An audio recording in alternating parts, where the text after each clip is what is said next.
Assalamualaikum warahmatullahi wabarakatuh. Alhamdulillahirabbil alamin wa bihi nasta'in ala umurid dunya waddin. Sayyidina wa maulana Muhammadin wa ala alihi wa sahbihi wa barik wa sallim ajmain. Asyhadu an la ilaha illallah wa asyhadu anna Muhammadan abduhu wa rasuluh. Allahumma shalli ala sayyidina Muhammad wa ala ali sayyidina Muhammad. Rabbi shrah li sadri wa yassir li amri wahlul 'uqdatam min lisani yafqahu qawli, amma ba'd. Pertama-tama marilah kita bersama-sama memanjatkan puji dan syukur kehadirat Allah Subhanahu wa taala atas segala nikmat dan karunia yang telah Ia limpahkan kepada kita, terutama nikmat iman dan Islam serta kesehatan yang kita miliki sampai hari ini. Salawat dan salam semoga selalu terlimpahkan kepada junjungan kita Rasulullah Muhammad Sallallahu Alaihi Wasallam, dan semoga kita semua mendapatkan syafaat beliau fiddin wa dunya hatal akhirah, Allahumma amin. Para pemirsa channel YouTube Alif Lukmanul Hakim Empil yang saya hormati dan banggakan, terutama para mahasiswa saya di prodi psikologi. Di prodi psikologi ini adalah Fakultas Psikologi di Universitas Islam Indonesia, terutama dalam mata kuliah Sosiologi dan Antropologi Masyarakat Muslim.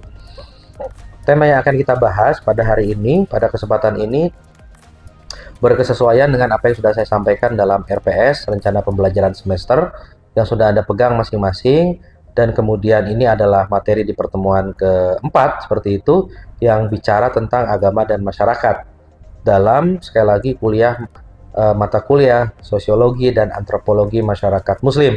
Dari sini harapannya teman-teman dapat memahami tentang bagaimana agama dan masyarakat itu, ya, hubungannya seperti apa itu agama, ya, pengertiannya, definisinya, baik secara etimologis maupun terminologis, dan kemudian apa itu masyarakat, ya, secara etimologis dan terminologis, serta kemudian bagaimana hubungan antara keduanya, kemudian menjadikan masyarakat Muslim di Indonesia seperti apa, dan apa manfaatnya bagi psikologi. Nah, ada dua pendekatan antropologi dan sosiologi agama yang akan kita pelajari, yang akan kita pahami.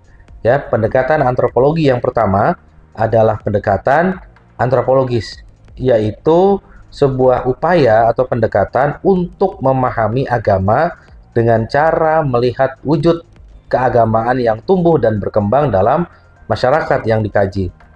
Yang kedua, ada pendekatan sosiologis, ya, yaitu upaya untuk memahami agama dengan jalan melihat hubungan yang terjadi antara agama dengan realitas sosial yang membentuknya.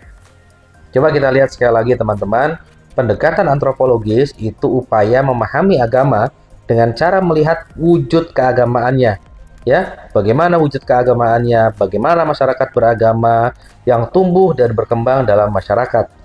Sedangkan pendekatan sosiologis itu upaya memahami agama dengan jalan melihat hubungan yang terjadi antara agama dengan realitas sosial, ya, dengan kehidupan sehari-hari di masyarakat yang membentuknya. Nah, pendekatan sosiologi ini akan kita fokuskan pada upaya untuk memahami sistem kepercayaan dan sistem religi. Kemudian ada kelompok, ya, komunitas, masyarakat yang menganut sistem kepercayaan atau sistem religi.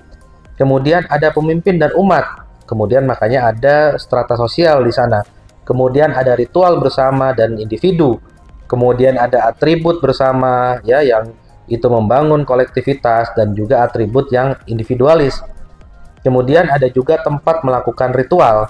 Kemudian ada waktu dan periodisasi dari ritual itu dilakukan atau dilaksanakan, serta ada nilai dan norma, ada value dan norm yang membentuknya.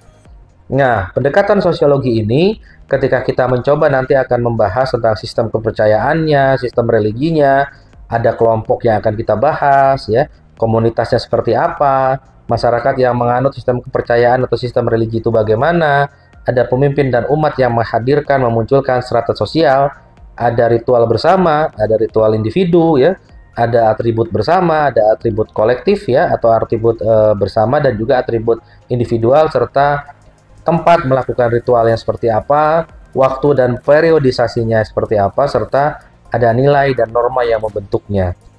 Nah, kita ingin mencoba masuk lagi ke pembahasan tentang agama, Apa itu agama? Agama adalah religion is a collection of cultural system, seperti itu.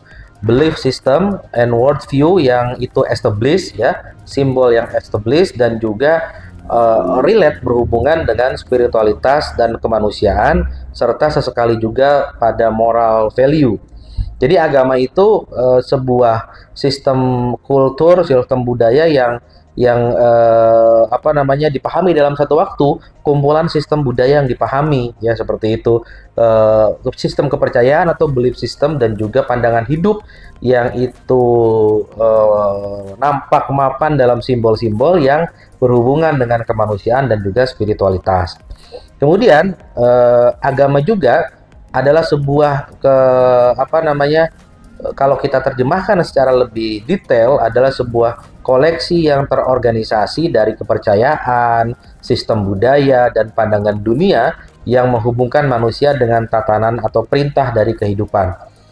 Nah, banyak agama itu memiliki narasi, simbol, dan juga sejarah suci yang dimaksudkan untuk menjelaskan makna hidup dan atau menjelaskan asal-usul kehidupan atau alam semesta. Ya, dari keyakinan mereka tentang kosmos, tentang alam semesta ini, dan juga sifat manusia, orang akan memperoleh apa saja. Ada yang diperoleh yaitu moralitas, ya, morality, ethics atau etika, hukum, ya, hukum agama, kemudian gaya hidup, ya, lifestyle, dan juga bagaimana gaya hidup yang disukai. Menurut beberapa perkiraan, ya, yang sangat bisa kita dapati dari berbagai macam sumber atau literatur, ada sekitar 4.200 agama di dunia. Jadi banyak sekali agama, dan mungkin di dalamnya adalah sistem kepercayaan, ya. Jadi ada 4.200. Apa kemudian fungsi agama? Nah, teman-teman, kita bisa membahasakan dan menjelaskan bahwa fungsi agama itu yang pertama adalah fungsi edukatif, fungsi pendidikan.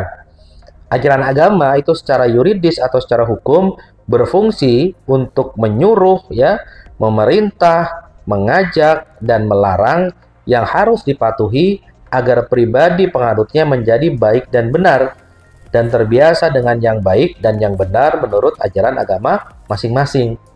Jadi agama itu sistem kebaikan, pendidikan yang kemudian fungsinya adalah untuk membangun kebaikan, mensistematisasi kebaikan untuk kemudian dimiliki dan dikerjakan dan dilakukan oleh para penganutnya.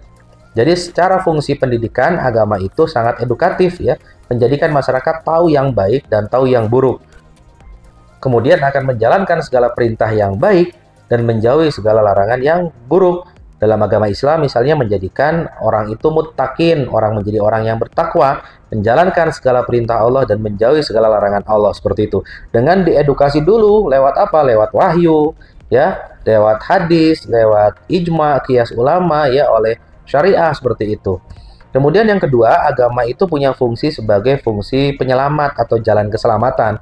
Ini fungsi yang seringkali menjadi fungsi yang notabene itu menjadi fungsi utama nampaknya. Padahal bukan itu sebenarnya, ya.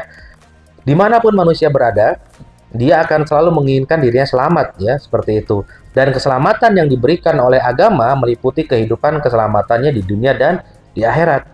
Jadi salvation way dari agama itu, jalan keselamatan itu menjadikan kita kalau ikut dan mempelajari serta melaksanakan nilai-nilai agama, ajarannya, dan menjauhi larangannya, kita akan berada di jalan keselamatan.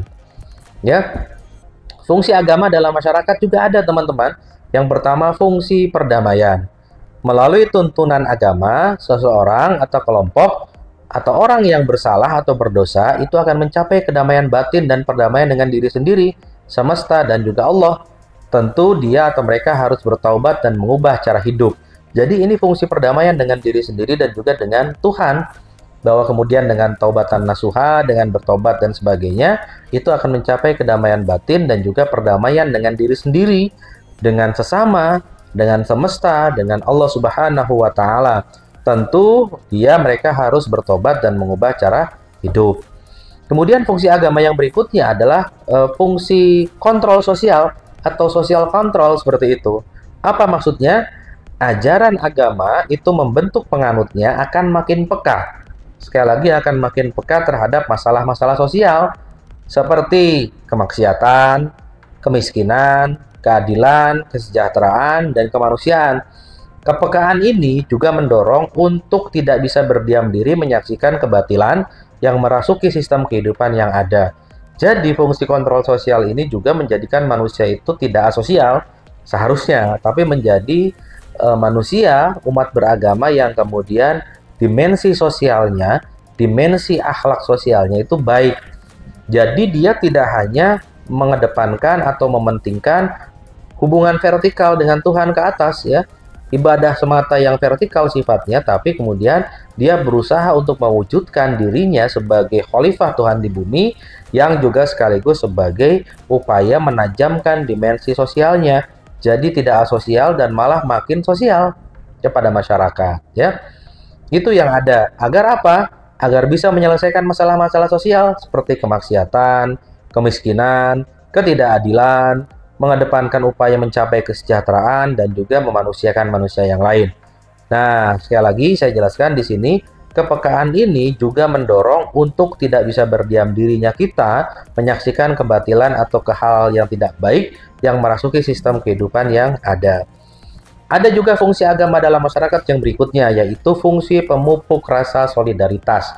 Bila fungsi ini dibangun secara serius dan tulus, maka persaudaraan yang kokoh akan berdiri tegak menjadi pilar civil society atau masyarakat sipil, kehidupan masyarakat yang damai, tentram, dan juga tentunya berkeadilan serta menjaga kesetaraan. Kemudian fungsi yang keenam yaitu fungsi pembaharuan. Ajaran agama itu dapat mengubah kehidupan pribadi seseorang atau kelompok menjadi kehidupan baru yang lebih baik.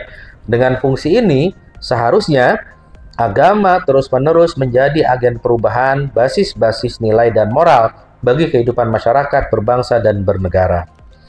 Fungsi agama yang ketujuh dalam masyarakat adalah fungsi kreatif. Fungsi ini menopang dan mendorong fungsi pembaharuan untuk mengajak umat beragama bekerja secara produktif dan inovatif, bukan hanya bagi diri sendiri, tetapi juga bagi orang lain, kelompok lain, dan juga masyarakat luas. Nah, fungsi yang ke-8 ini menarik sekali, ada fungsi sublimatif, bersifat perubahan emosi. Ajaran agama itu akan menyucikan segala usaha manusia, bukan saja yang bersifat agamawi, melainkan juga yang bersifat duniawi. Bukan hanya hal yang ukhrawi, tapi juga yang duniawi. Karena usaha manusia selama tidak bertentangan dengan norma-norma agama, bila dilakukan atas niat yang tulus karena Allah, itu adalah ibadah. Jadi ada sublimasi, perubahan emosi bahwa kalau berbuat baik, membantu sesama, dan kemudian kita menjadikan agama itu rahmat bagi sekalian alam, atau rahmatan lil alamin, itu adalah ibadah. Itu bernilaikan kebaikan, dan itu investasi bagi kebaikan-kebaikan lain yang akan muncul bagi diri kita dan keluarga kita. Nah, agama dan sosiologi serta antropologi itu punya hubungan juga. Apa hubungannya? Karena begini, kaitan agama dengan masyarakat dapat mencerminkan 3 tipe, meskipun tidak menggambarkan sebenarnya secara utuh. Ya, kita kutip dari Elizabeth K. Nottingham tahun 1954, yaitu seperti ini, masyarakat yang terbelakang dan nilai-nilainya sakral, masyarakat tipe ini kecil, terisolasi dan terbelakang. Anggota masyarakat menganut agama yang sama. Oleh karenanya, keanggotaan mereka dalam masyarakat, dalam kelompok keagamaan adalah sama. Nah, masyarakat-masyarakat praindustri yang sedang berkembang adalah masyarakat ini. Keadaan masyarakatnya kemudian masih terisolasi. Tapi kemudian kalau masyarakat industri sudah tidak terisolasi keadaannya, ya, ada perkembangan teknologi yang lebih tinggi daripada tipe pertama. Agama kemudian memberikan arti dan ikatan kepada sistem nilai dalam tipe masyarakat ini, dan fase kehidupan sosial diisi dengan upacara-upacara tertentu, ya. Kemudian ada juga masyarakat-masyarakat industri yang sekuler, ya, yang ada tingkatan berikutnya. Masyarakat industri yang seperti ini bercirikan dinamika dan teknologinya semakin berpengaruh terhadap semua aspek kehidupan. Ya, sebagian besar penyesuaian-penyesuaian terhadap alam fisik, ya. Tetapi yang paling penting adalah penyesuaian dalam hubungan kemanusiaan itu sendiri. Perkembangan ilmu pengetahuan dan teknologi mempunyai konsekuensi penting bagi agama. Salah satu akibatnya adalah anggota masyarakat semakin terbiasa menggunakan metode empiris berdasarkan penalaran dan efisiensi dalam menanggapi masalah kemanusiaan, sehingga lingkungan yang bersifat sekuler semakin meluas. Nah, Agama itu harus kita yakini begitu universal, teman-teman. Dia sifatnya permanen dan langgeng sampai kiamat besok dan mengatur dalam kehidupan. Sehingga bila tidak memahami agama, akan sukar bagi kita memahami masyarakat. Karena agama melalui wahyunya Tuhan, melalui kitab sucinya itu memberikan petunjuk kepada manusia agar kemudian manusia memahami kebutuhan mendasar dalam hidup. Pada dasarnya, apa itu? Selamat dunia akhirat dengan jalan keselamatan agama tadi. Dan di dalam perjuangannya tidak boleh lalai, yaitu menjauhi segala larangan dan melakukan segala perintah Tuhan. Nah, untuk kepentingan tersebut, sekali lagi, untuk kepentingan tersebut, perlu jaminan yang memberikan rasa aman bagi pemeluknya. Maka agama kemudian masuk dalam sistem kelembagaan dan menjadi sesuatu yang rutin.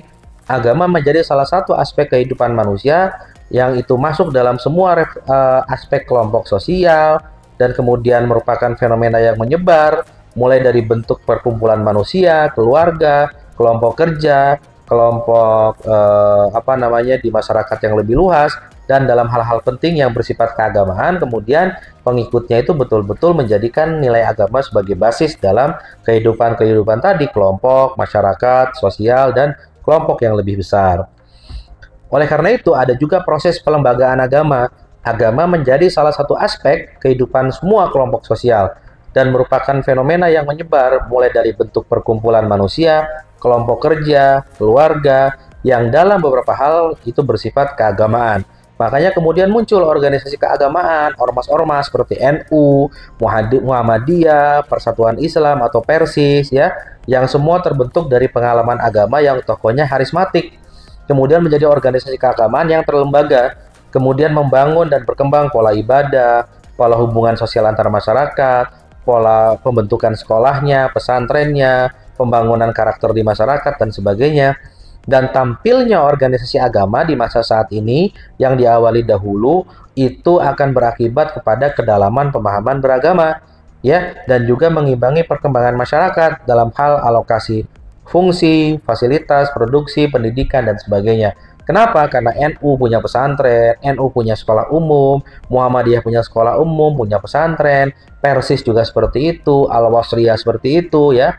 Di kalangan teman-teman kita yang Kristen, yang Katolik, yang Hindu, yang Buddha, juga banyak sekali upaya untuk mewujudkan peran agama dan kontribusinya bagi masyarakat. Jadi lembaga-lembaga keagamaan, ormas-ormas keagamaan itu memberikan dampak sosial dan juga dampak edukatif bagi masyarakat.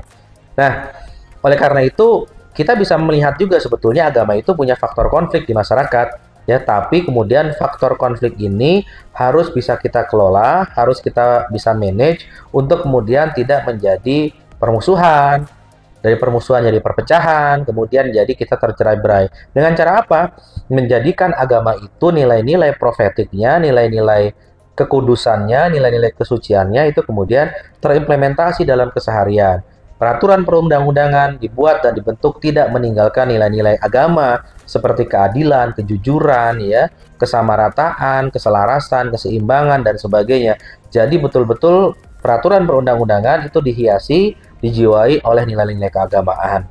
Praktek perbuatan yang dipraktekkan oleh masyarakat, ya, keseharian, kehidupan, interaksi, dan sebagainya juga harus berhiaskan nilai-nilai agama. Seperti itu, agar kemudian agama bukan jadi sumber konflik, tapi malah menjadi perkat atau kohesi sosial.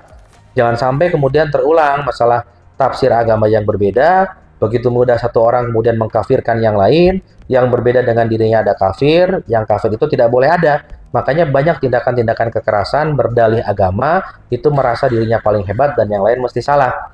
Nah, kita jangan sampai menjadi seorang muslim yang memukul, tapi harus muslim yang merangkul. Agama Kristen, Katolik, Hindu, Buddha yang tidak memukul tapi merangkul, ya, bagaimana menciptakan agama yang ramah bagi yang lain, bukan agama yang mudah marah kepada yang lain. Nah, saya rasa itu yang bisa saya sampaikan. Kita bisa lihat bahwa ternyata populasi agama itu di berbagai macam belahan dunia berbeda-beda, ya. Misalnya populasi Islam, ya, itu paling banyak kita tahu Indonesia adalah pemeluk agama Islamnya terbanyak di dunia. Kemudian Islam di Pakistan juga ada banyak, ya. Di India juga banyak, di Bangladesh juga banyak, ya. Kemudian yang Muslim misalnya di Afghanistan itu ada 99,7%. Di Azerbaijan ada 99,2%, di United States ada 2,3%, di Switzerland ada 4,3%, dan sebagainya. Itu menunjukkan bahwa Islam itu menyebar juga di berbagai macam agama dan menghiasi serta memberikan kontribusi positif. Itu mungkin yang bisa saya sampaikan dalam kesempatan kali ini. Semoga bermanfaat materi tentang agama dan masyarakat, serta terutama kontribusi masyarakat muslim di dalamnya. Mohon maaf atas segala kekurangan dan kesalahan. Assalamualaikum warahmatullahi wabarakatuh.